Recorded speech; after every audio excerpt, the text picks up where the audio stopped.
जिसकी वजह से कतर एयरवेज ने अनाउंसमेंट किया है कि वो अपने फ्लाइट को, दोस्तों आप में से जो लोग पुराने हैं उन्होंने गर्राफा के अंदर में पुराना जवाजात को जरूर देखा होगा। आप लोगों की जानकारी के लिए बताता चलूं कि गर्राफा के अंदर में जो पुराना जवाजात था वहां पर आप लोगों को जल्द ही शॉपिंग कॉम्प्लेक्स देखने को मिलेंगे।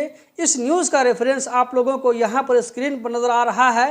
दोस्तों यह अभी कंप्लीट नहीं हुआ है, लेकिन आने वाले दिनों में आप लोगों को जल्द ही शॉपिंग कॉम्प्लेक्स और दुकानें देखने को मिलेंगी। आप में से जो लोग नए हैं उन लोगों की जानकारी के लिए बताता चलूं कि जवाजात अभी गर्राफा से उठ करके वादिल बनात पहुंच चुका है। यूरोपीय चैंपियन रियल मैड्रिड की शिरकत से कतर आने वाले दिसंबर में क्लब फुटबॉल के कन्फेडरेशन कप के फाइनल की मेजबानी करेगा, जो कि 11 दिसंबर से लेकर के 18 दिसंबर तक चलता रहेगा। इस अपडेट का भी रेफरेंस आप लोगों को यहाँ पर स्क्रीन पर नजर आ रहा होगा।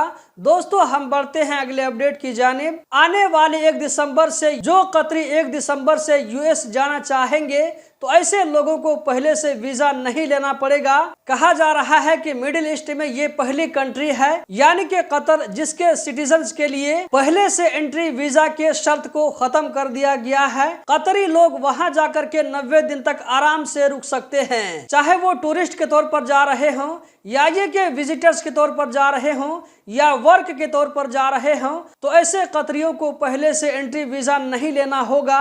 ये लोग वहां जाकर के 90 दिन तक रुक सकते हैं। दोस्तों इसराइल और फलस्तीन की लड़ाई लेबनान तक पहुंच चुकी है, जिसकी वजह से कतर एयरवेज ने अनाउंसमेंट किया है कि वो अपने फ्लाइट को लेबनान जाने और लेबनान से कतर आने के लिए होल्ड करके रखा है। दोस्तों इस वीडियो में इतना ही।